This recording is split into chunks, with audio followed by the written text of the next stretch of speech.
Production support for the weekly special is provided by IU School of Public Health Bloomington, addressing public health needs by preventing disease, promoting health, and improving quality of life across the state and around the world through research, teaching, and community engagement. The Al Cobain Recognition Endowment Fund, established by friends and family of Al Cobain to support jazz initiatives on WTIU and WFIU. And WTIU members, thank you. It's Halloween across the Heartland, but for some Hoosiers, spooky sites are a year-long venture. Meet a cemetery restoration specialist restoring Indiana's pioneer headstones for generations to come. Travel to Pumpkinville in Louisville, Kentucky, where over 5,000 pumpkins transform trails into living art. Listen to haunting Hoosier myths of monsters, ghouls, and beasts across the state.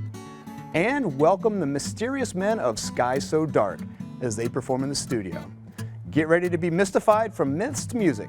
It's all coming up right here on the Weekly Special.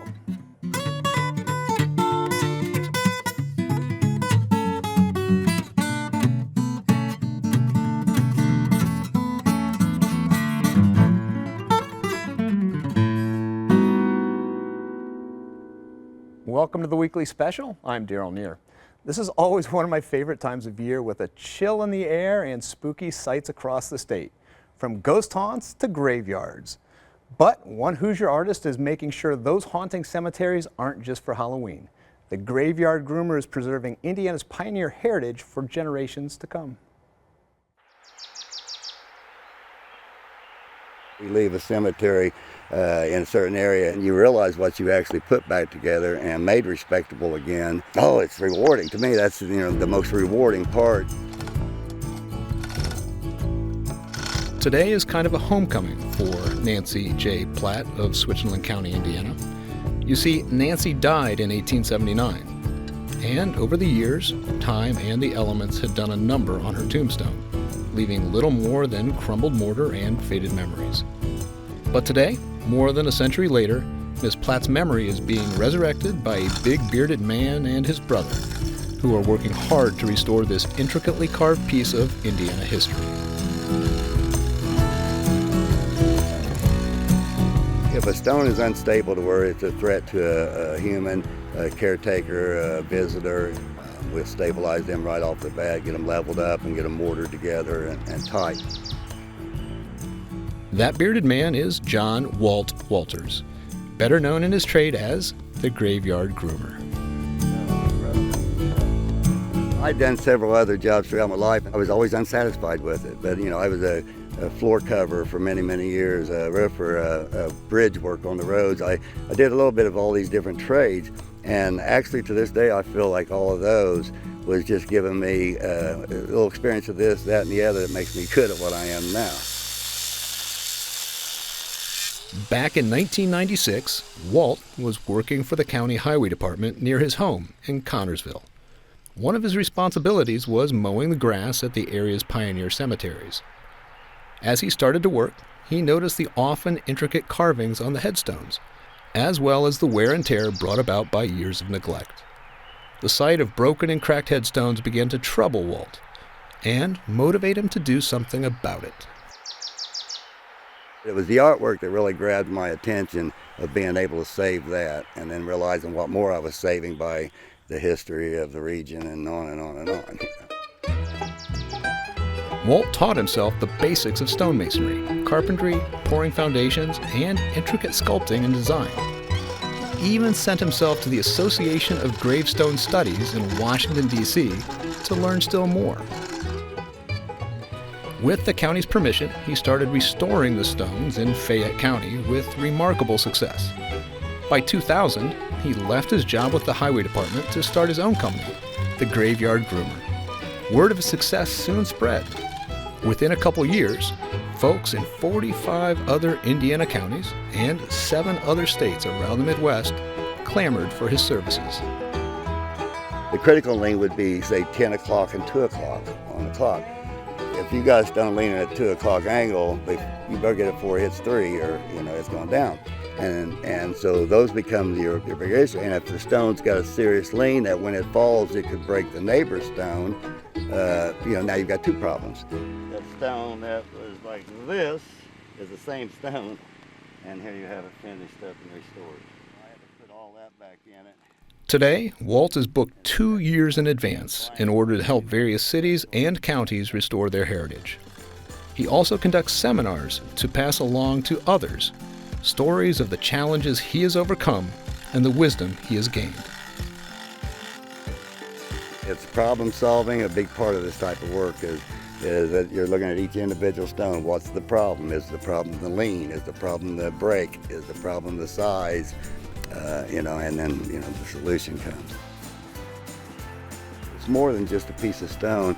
You think about when the person lying there and how many of the families would come and say prayers, shed tears, gather there, and you can almost get a sense of these families coming in, doing their grieving and mourning. Finally, the families go and they're gone, and then that's when the stone usually gets neglected and then been forgotten about.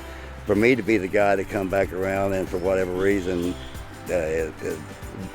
reset it and make it back in that respectable condition, it's realizing that that's more than just a chunk of marble. It's more than a chunk of limestone. It's someone's, an entire generation or family that loved one at one time.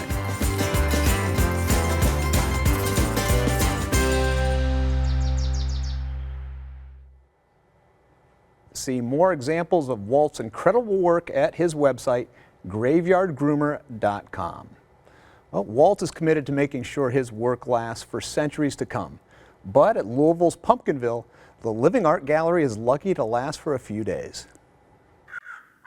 Welcome to Pumpkinville.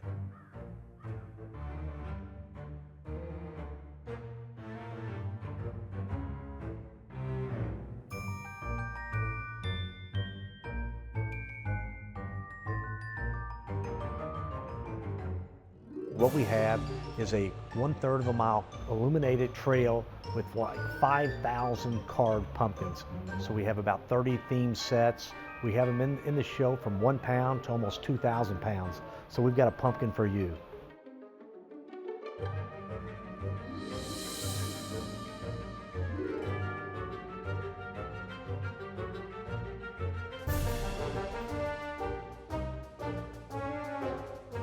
On any given night, we're plus or minus right at 5,000. You can see behind us that they're working diligently.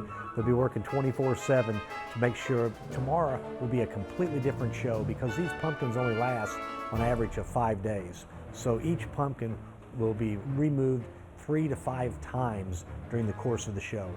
Just as an ice sculpture melts, these pumpkins can melt too. And that's okay because there's plenty of memories, a lot of photographs are taken of them, and it gives another artist an opportunity to put another one right in its place. So it's not like the Mona Lisa that just keeps there, keeps there, keeps there. It is really like being in an art gallery, but you happen to be taking an educational stroll through the park.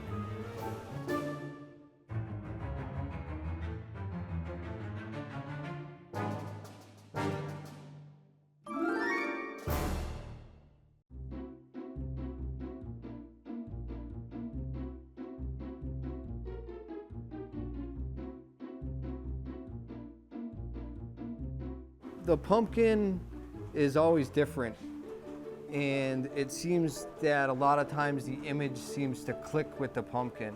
The pumpkin's gonna be the image it wants to be, and the image is gonna go on the pumpkin that it wants to be on. It's kind of unique that way. And then, as the pumpkin ages, it puckers and leathers and shrinks, and there's a lot of different little subtleties that start to happen, and the image really takes an effect of being grown on the pumpkin. Like it was actually grown like that. That's the only really way I can describe it after a pumpkin's been on the trail for 3 or 4 days.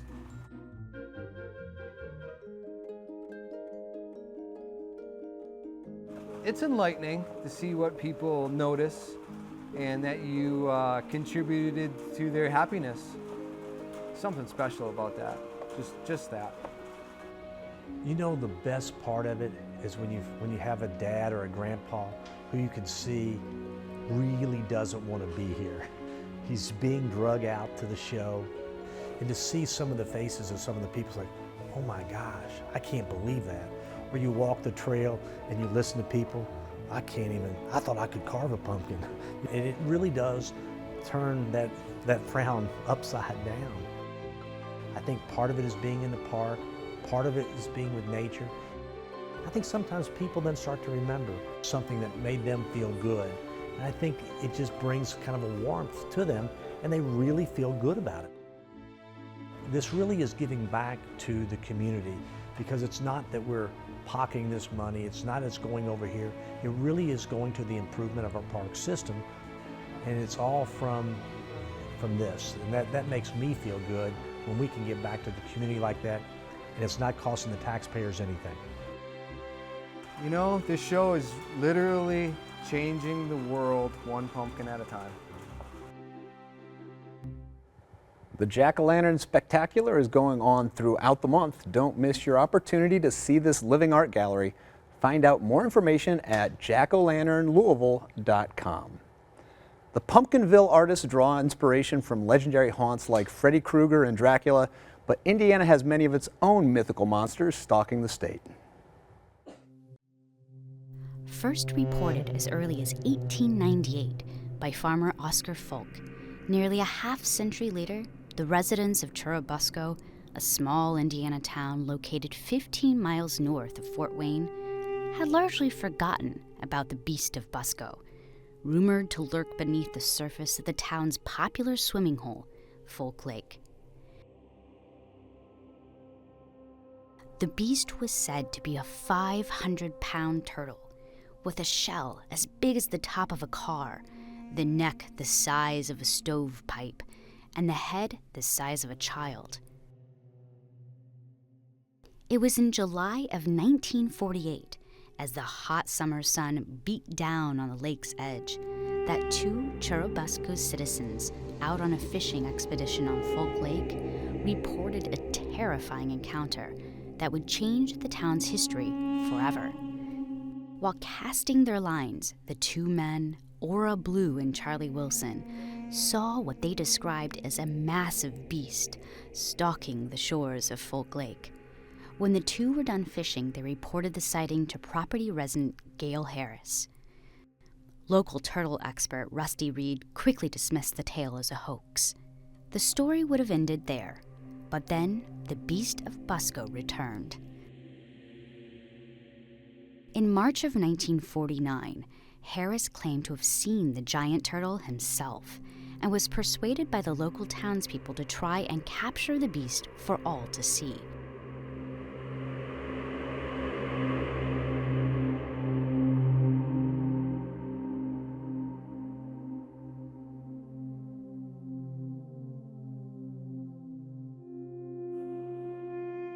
Traps of stakes and chicken wire were set along the shore, and deep-sea divers arrived to search the murky waters. But the creature remained elusive. The story of the Beast of Busco spread across the country, with hundreds of curious onlookers flooding to Folk Lake for a chance to see the monster themselves. And on October 13th, over 200 visitors claimed to have seen the gigantic turtle surface on the shore. But the beast would not be captured, nor would the legend leave the hearts of the people of Churubusco.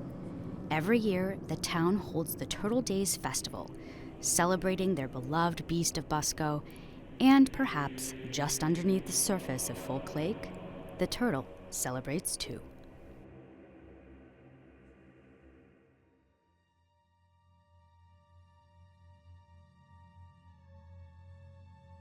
Oxford, Indiana, holds the distinction for being the first town in Benton County. Founded in 1843 near today's Lafayette, the quaint little village is nestled among towering wind turbines and vast cornfields. An unlikely residence for one of the state's most terrifying monsters. As reported in 1889 by the Lafayette Courier, the horrific snake is said to measure 15 feet in length, as large in circumference as a stovepipe, with eyes of fire and horns 10 inches long. But this is no lake monster. Instead, the scary serpent stalks the local cemetery, where it is reported to feast upon the dead bodies interred within. At least a dozen of the cemetery's visitors claimed to see the monstrous beast, and by the end of 1889, newspapers across the state reported the growing torment of the town's residents, believing their beloved relatives were being eaten in their graves.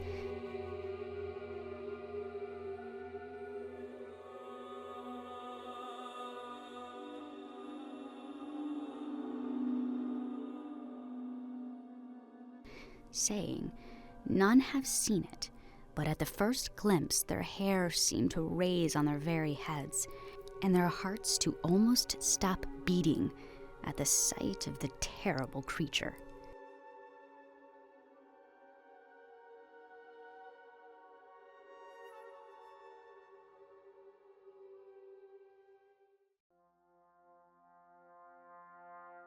Perhaps Indiana's most famous monster resides in Columbus's Mill Race Park, a popular recreation spot shrouded in dense woods and known for its winding rivers and 2 small lakes.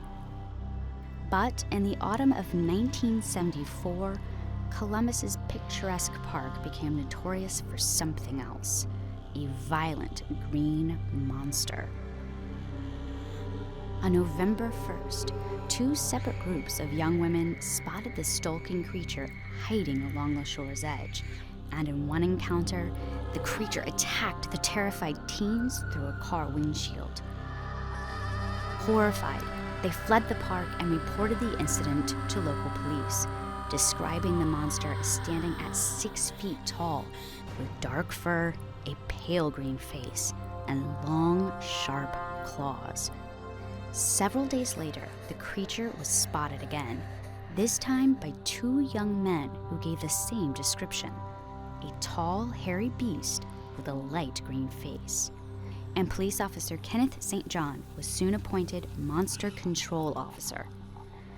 Mobs began to flood the park, armed with knives and guns, determined to capture the beast once and for all. And today, Mill Race Park remains a popular recreation spot for city residents. Was it a hoax? A Halloween prank gone wrong? We may never know. But for a time, a monstrous creature was said to call Columbus home. You can hear more fantastic Indiana ghost and ghoul stories this weekend. Find event information at btownstorytellers.blogspot.com. Our next musical guests are gaining a reputation across the world for their strong hooks and haunting lyrics. Meet Sky So Dark.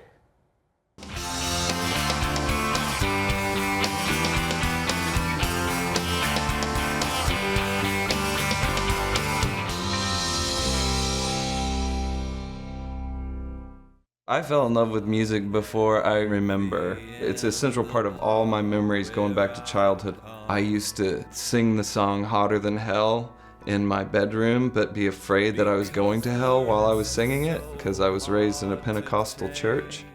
I had to have this moment where I faced the fact that I was willing to go to hell in order to be able to have that music. It was life or death to me, and I don't think that that's ever left me the way that that makes me feel. When I'm performing, I would like for the audience to feel part of it.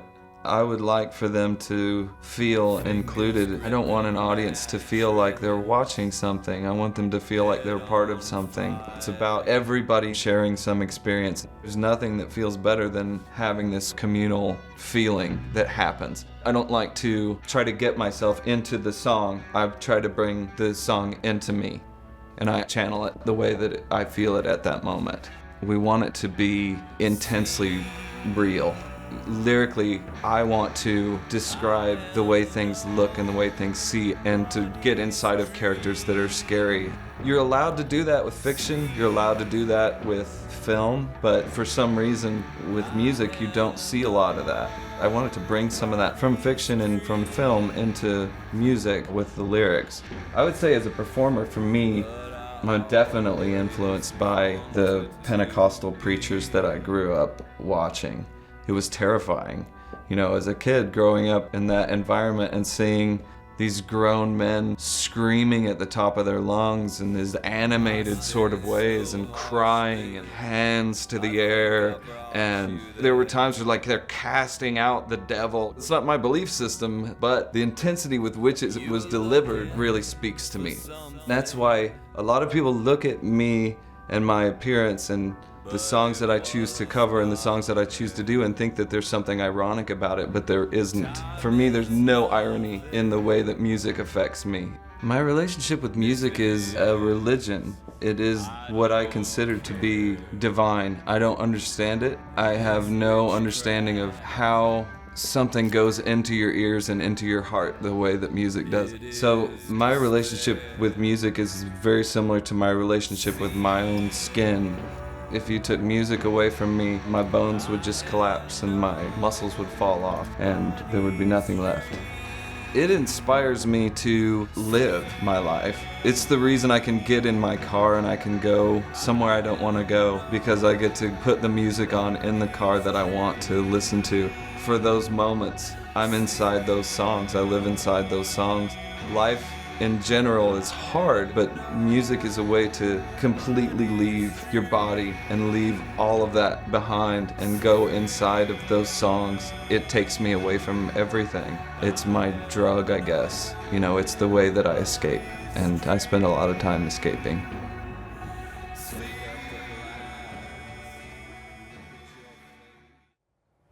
And now, Sky So Dark.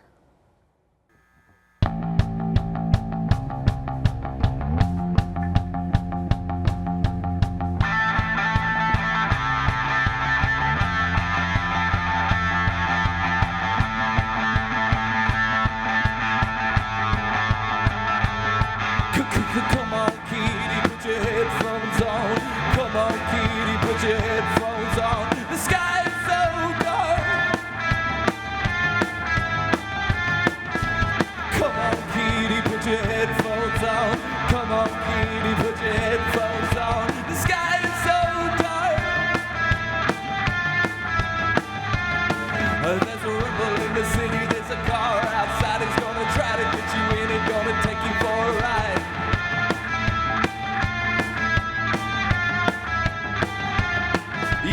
Get yourself ready, put your blinders on.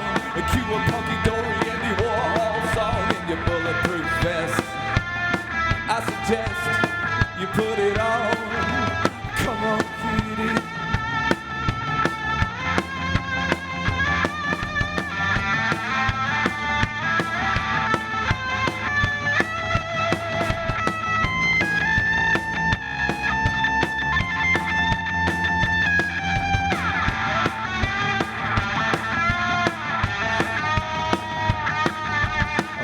Guy named Ding Dong, and he tells me the whole earth is going up in flames.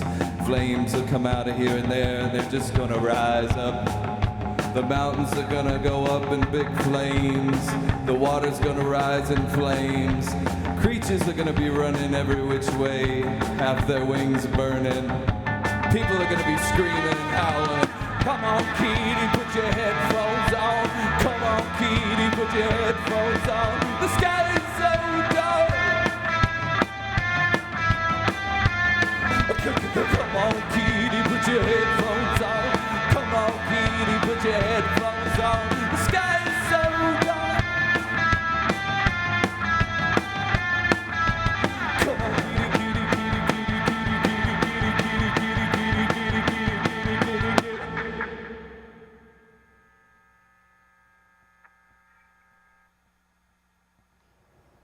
To get the latest information about their upcoming album and performances, visit skysodark.com. Well, that's all the time we have for tonight. Thank you so much for joining us on this spooky weekly special. Have a safe and fun Halloween.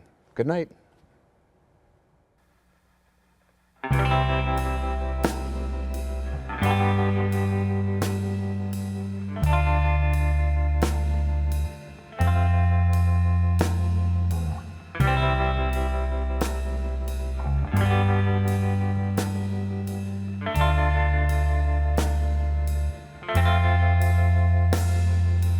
I don't wanna be here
Production support for the weekly special is provided by IU School of Public Health Bloomington, addressing public health needs by preventing disease, promoting health, and improving quality of life across the state and around the world through research, teaching, and community engagement.